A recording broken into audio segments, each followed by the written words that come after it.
नमस्कार दोस्तों, स्वागत है आप सभी का आपके अपने इस YouTube चैनल विधिटेरिया में। दोस्तों मैं हूं एडवोकेट मंजीत त्रिपाठी।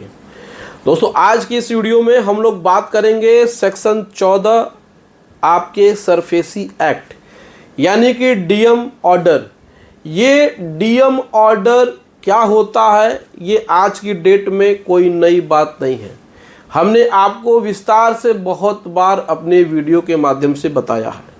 जब भी आप मॉर्गेज लोन लेते हैं, जब भी आप सिक्योर्ड लोन लेते हैं, अपनी कोई प्रॉपर्टी एसेट गिरवी रख करके बैंक में, बंधक रख करके बैंक में आप जब भी कोई लोन लेते हैं तो इसे कहते हैं सिक्योर्ड लोन।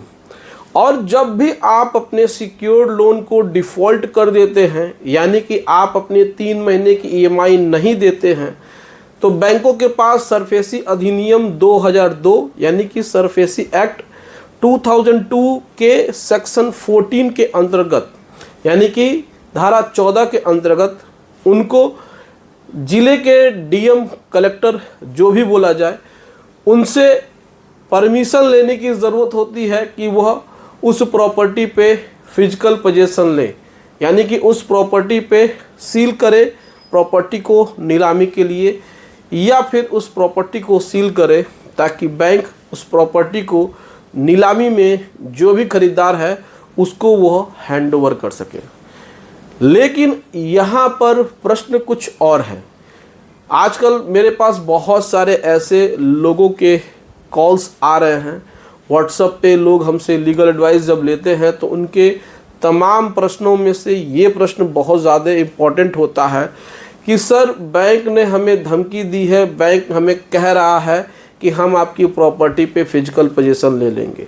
जब हम उनसे पूछते हैं कि फिजिकल पोजीशन तुम कैसे लोगे, क्या तुम्हारे पास डीएम का ऑर्डर है, तो वो सीधे कहते हैं कि हमें डीएम के ऑर्डर से कोई भी मतलब नहीं है, हम डायरेक्ट तुम्हारे घर का पोजीशन ले सकते हैं।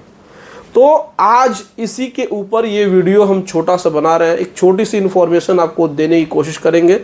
इस वीडियो को ध्यान से देखिएगा, ये वीडियो आपके बहुत ही काम की होने वाली है। ऐसी वीडियोस हो सकता है कि आपको कम मिले, हो सकता है कि आपको पैसे खर्च करके इस पर एडवाइस मिले। तो देखिए, सबसे पहले तो हम आपको बता दें कि सरफेसी अधिनियम की धारा 14 यानी कि सरफेसी एक्ट का सेक्शन 14 एक प्रकार से डीएम ऑर्डर को ही बतलाता है। कभी कभी ये जुडिशियल मजिस्ट्रेट या मेट्रोपॉलिटन मजिस्ट्रेट को भी पावर देता है, जहाँ पर मेट्रो सिटीज़ होती हैं, जहाँ पर मेट्रोपॉलिटन मजिस्ट्रेट होते हैं।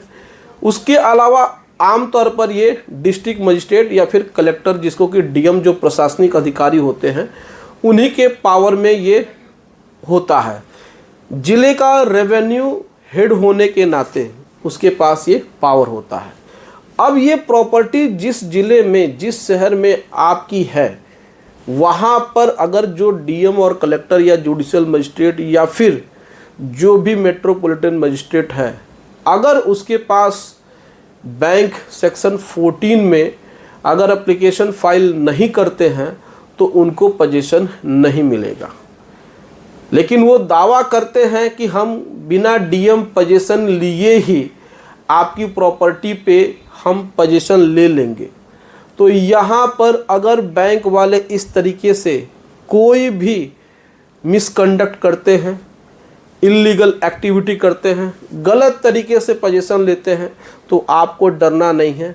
आपको डायरेक्ट अपने स्टेट के हाई कोर्ट में जा कर के रिट फाइल करके इसको आप चैलेंज कर सकते हैं।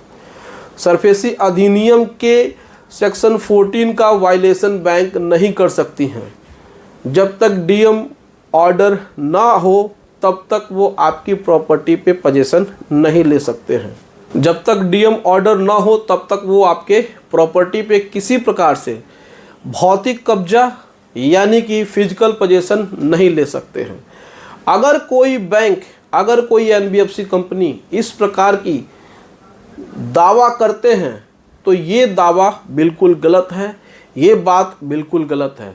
सरफेसी अधिनियम की धारा 14 का वो उल्लंघन नहीं कर सकते हैं। अगर वो उल्लंघन करते हैं तो उनके खिलाफ मुकदमा आप बिल्कुल करिए, कोई भी दिक्कत परेशानी आपको नहीं होगी। तो सीधे सीधे सेक्शन 14 का वायलेशन नहीं हो सकता है।